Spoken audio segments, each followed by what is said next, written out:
नमस्कार विद्यार्थी मित्रांनो. स्वागत आहे तुमचं पुन्हा एकदा एम-पी-एस-सी लायब्ररी या आपल्या YouTube चॅनलमध्ये. तर आज आहे 21 जुलै 2025. सुरू करूयात आजच्या चालू घडामोडी. तर नेहमीप्रमाणे सुरुवातीला पाहूया आजचे दिनविशेष. 21 जुलै 1906 रोजी भारतीय काँग्रेसचे सहसंस्थापक आणि पहिले अध्यक्ष उमेशचंद्र बॅनर्जी यांचे निधन झालेले आहे. अ, उमेशचंद्र बॅनर्जी यांच्याविषयी पण इतिहासामध्ये वाचलंच असेल. इंडियन नॅशनल काँग्रेस म्हणजे आय-एन-सीचे ते पहिले अध्यक्ष होते. आय-एन-सीच्या अधिवेशनाचे ते पहिले अध्यक्ष होते, जे 1885 साली झालेले होते.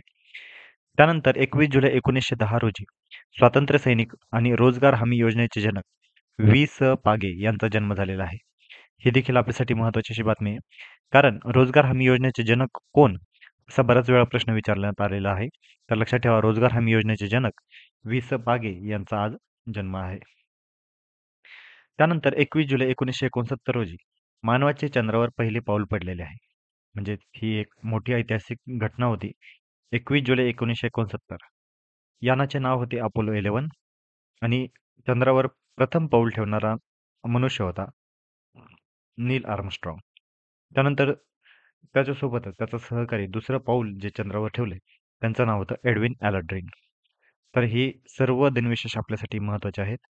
लक्षात ठेवा, 21 जुलै 1906 या दिवशी व्योमेशचंद्र बॅनर्जी यांचे निधन झालेले होते.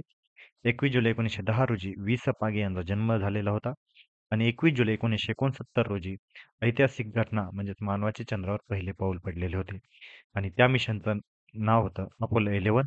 त्या यानाचं नाव होतं अपोलो 11 आणि प्रथम पाऊल ठेवलं होतं नील आर्मस्ट्रॉंग. त्यानंतर आपल्या चालू घडामोडींना सुरुवात करूया. पंतप्रधान मोदींची एक ऐतिहासिक कामगिरी आता नुकतीच समोर आलेली आहे. पंतप्रधान नरेंद्र मोदी हे 17 देशांच्या संसदेत भाषण करणारे एकमेव भारतीय पंतप्रधान ठरलेले आहेत आणि हे आपल्यासाठी खरंच एक ऐतिहासिक अशी बातमी आहे. कारण ही संख्या काँग्रेसच्या सर्व माजी पंतप्रधानांनी मिळून केलेल्या भाषणाइतकेच आहे. म्हणजेच कोणत्याही पक्षाच्या म्हणजे इतर कोणत्याही पंतप्रधानांनी इतक्या वेळा इतर देशांच्या संसदेत भाषणे केलेली नाहीयेत. त्या सर्वांची बेरीज केली तर ती पंतप्रधान मोदींनी केलेल्या भाषणांपेक्षाही कमी ठरेल इतकी आहे. नुकतेच नामिबिया संसदेत त्यांनी भाषण करताना ही कामगिरी गाठली होती. आता देशभर भाषणांची त्यांची यादी काय आहे? तर ज्यावेळेस ते प्रथमतः निवडून आले होते त्यावर्षी 2014 साली ते ऑस्ट्रेलिया, फिजी, भूतान आणि नेपाळ या देशाच्या संसदेत त्यांनी भाषण दिलं होतं. त्यानंतर 2015 साली मॉरिशस, मंगोलिया, अफगाणिस्तान, ब्रिटन आणि श्रीलंका. त्यानंतर 2016 व 2023 मध्ये अमेरिकेमध्ये. त्यानंतर 2018 मध्ये युगांडा, 2019 मध्ये मालदीव, 2024 मध्ये गयाना आणि 2025 मध्ये घाना, त्रिनिदाद अँड टोबॅगो आणि नामिबिया असे एकूण 17 देशांच्या संसदेत त्यांनी भाषण केलेले आहे. आता इतर पंतप्रधानांनी जी भाषणे केली होती त्यांची एकदा संख्या पाहून घेऊया. तर नरेंद्र मोदींनी आत्ताच पाहिल्याप्रमाणे 17 देशांच्या संसदेत त्यांनी भाषण केलेले होते. तसेच डॉक्टर मनमोहन सिंग यांनी 7 देशांच्या संसदेत त्यांनी भाषण केलेले आहे. नंतर इंदिरा गांधी 4, जवाहरलाल नेहरू 3, राजीव गांधी 2, अटल बिहारी वाजपेयी 2, मोरारजी देसाई 1 आणि पी.व्ही. नरसिंह राव यांनी 1 अशी इतर पंतप्रधानांनी इतर देशांच्या संसदेत भाषण केलेले आहे. तर आपल्यासाठी महत्त्वाची परीक्षेच्या अनुषंगाने म्हणजेच पंतप्रधान नरेंद्र मोदी यांनी 17 देशाच्या संसदेत भाषण केलेले आहे आणि असे करणारे ते एकमेव भारतीय पंतप्रधान ठरलेले आहेत. त्यानंतर एक नुकतीच वन लाइनर म्हणून बातमी येऊ शकते, त्यामुळे मी इथे मेन्शन केलेले आहे. अर्थंकल पोलीस स्टेशन. अर्थंकल पोलीस स्टेशन हे भारतातील पहिले ISO प्रमाणित पोलीस स्टेशन ठरलेले आहे. ही ऐतिहासिक अशी बातमी आहे. याचे जे ठिकाण आहे अर्थंकल हे चेरथाला सर्कल, अल्लपुझा जिल्हा आणि केरळ राज्यातील आहे. लक्षात ठेवा, केरळ राज्यातील अर्थंकल पोलीस स्टेशन. हे जे प्रमाणपत्र आहे हे ISO 9001 2015 QMS म्हणजेच गुणवत्ता व्यवस्थापन प्रणालीचे जागतिक मानक आहे आणि त्याच मानकांतर्गत या पोलीस स्टेशनला हा बहुमान मिळालेला आहे. भारतीय मानक ब्युरो म्हणजे BIS ने हे प्रमाणपत्र दिलेले आहे. हे पोलीस स्टेशन नागरिकांना दर्जेदार, पारदर्शक आणि विश्वासार्ह सेवा पुरवण्यासाठी ओळखले जाते. त्यामुळेच या पोलीस स्टेशनला असा बहुमान मिळालेला आहे. लक्षात ठेवा, अर्थंकल पोलीस स्टेशन केरळ राज्यातील भारतातील पहिले ISO प्रमाणित पोलीस स्टेशन. त्यानंतर TRF दहशतवादी संघटना. तर मागील काही दिवसांपासून ही चर्चेतही असलेली संघटना आहे आणि ही दहशतवादी संघटना याच संघटनेने भारतावरील जो नुकताच भ्याड हल्ला झाला होता, जो दहशतवादी हल्ला झाला होता पहलगाम येथे. या पहलगाम हल्ल्याची जबाबदारी या संघटनेने घेतलेली होती आणि नुकताच आता अमेरिकेकडून या दहशतवादी संघटनेला दहशतवादी संघटना म्हणून घोषित करण्यात आलेलं आहे. आणि ही खरंच नक्की मोठी बातमी आहे. कारण पहलगाममधील क्रूर दहशतवादी हल्ल्याची सूत्रधार संघटना द रेझिस्टन्स फ्रंट TRF हा त्याचा शॉर्ट फॉर्म आहे. द रेझिस्टन्स फ्रंट याला अमेरिकेने जागतिक दहशतवादी संघटनेच्या यादीत आता नुकतंच समाविष्ट केलेले आहे. TRFला दहशतवादी संघटना म्हणून घोषित करणारा भारतानंतर अमेरिका हा दुसरा देश ठरलेला आहे. लक्षात ठेवा, TRF ही पाकिस्तान बेस्ड दहशतवादी संघटना आहे. पाकिस्तानमधील ही TRF संघटना आहे. पहलगाममधील 22 एप्रिल 2025ला TRFच्या दहशतवाद्यांनी धर्म विचारून 27 लोकांची हत्या केलेली होती. आणि पाकिस्तानी दहशतवादी संघटना लष्कर-ए-तैयबाचा हा नवा अवतार असल्याची TRFने या म्हणजे नवा अवतार आहे हे जगजाहीरच आहे. आणि या नवा अवतार असलेल्या या TRFने या हल्ल्याची जबाबदारी स्वीकारली होती. त्यानंतर भारताने या हल्ला झाल्याच्या नंतर भारताने ऑपरेशन सिंधूर राबवताना पाकव्याप्त काश्मीर तसेच पाकिस्तानमधील दहशतवादी तळांवर हल्ले देखील केले होते. त्यामुळे लक्षात ठेवा, TRF ही दहशतवादी संघटना सध्या नुकतीच चर्चेमध्ये आहे. TRFचा लॉंग फॉर्म आहे द रेझिस्टन्स फ्रंट. ही पाकिस्तान या देशातील दहशतवादी संघटना असून याला आता नुकतेच भारतानंतर अमेरिकेने देखील दहशतवादी संघटना म्हणून घोषित केलेले आहे. त्यामुळे आपल्याला परीक्षेच्या अनुषंगाने ह्या सर्व गोष्टी आपल्याला माहिती असणं गरजेचं आहे. त्यानंतर नुकतंच एका पुस्तकाचं प्रदर्शन झालेलं आहे. अ, आता हे जे आहे, हे पुस्तकाचं नाव आहे फ्रॉम कमोडिटी टू ब्रँड. याचे जे लेखक आहेत, हे आहेत नागेश पन्नास्वामी.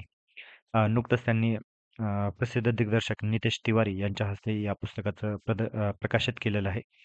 हे जे लेखक आहेत, हे नागेश पन्नास्वामी हे जे आहेत, हे इंडिपेंडंट इंटिग्रेटेड ॲडव्हर्टायझिंग एजन्सी करिनेशन याचे संस्थापक देखील आहेत. आणि यांनी हे नुकतंच पुस्तक लिहिलेलं आहे. अ, परीक्षेमध्ये वेगवेगळ्या पुस्तकांच्या लेखकांवर प्रश्न वारंवार विचारला जातो. नुकताच झालेल्या कंबाईन मेन्स परीक्षेमध्ये देखील शशी थरूर यांच्या पुस्तकाविषयी माहिती विचारली होती. त्यामुळे आपल्याला पुस्तक आणि त्यांचे लेखक जे नुकतेच चर्चेमध्ये आहेत, यांच्याविषयी माहिती असणं गरजेचं आहे. त्याच्यामुळे लक्षात ठेवा, फ्रॉम कमोडिटी टू ब्रँड या पुस्तकाचे लेखक आहेत नागेश पन्नास्वामी. त्यानंतर डिजिटल अरेस्ट. आता ही मागील काही महिन्यांपासून खूप चर्चेत असलेला हा शब्द आहे डिजिटल अरेस्ट. आणि नुकतेच देशामध्ये पहिल्यांदाच डिजिटल अरेस्ट फसवणुकीवर कठोर कारवाई देखील करण्यात आलेली आहे.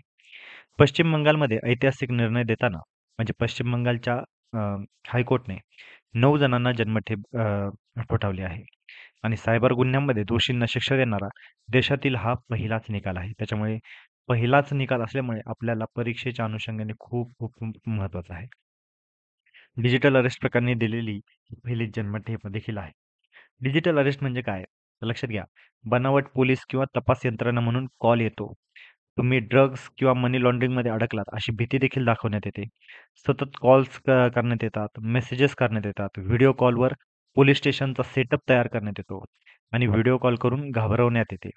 आणि जर तुम्हाला सुटायचं असेल, तर त्यासाठी पैसे द्यावे लागणार, अशी फसवणूक देखील केली जाते. आणि या एकंदरीतच या पूर्ण सेटअपला डिजिटल अरेस्ट म्हटलं जातं.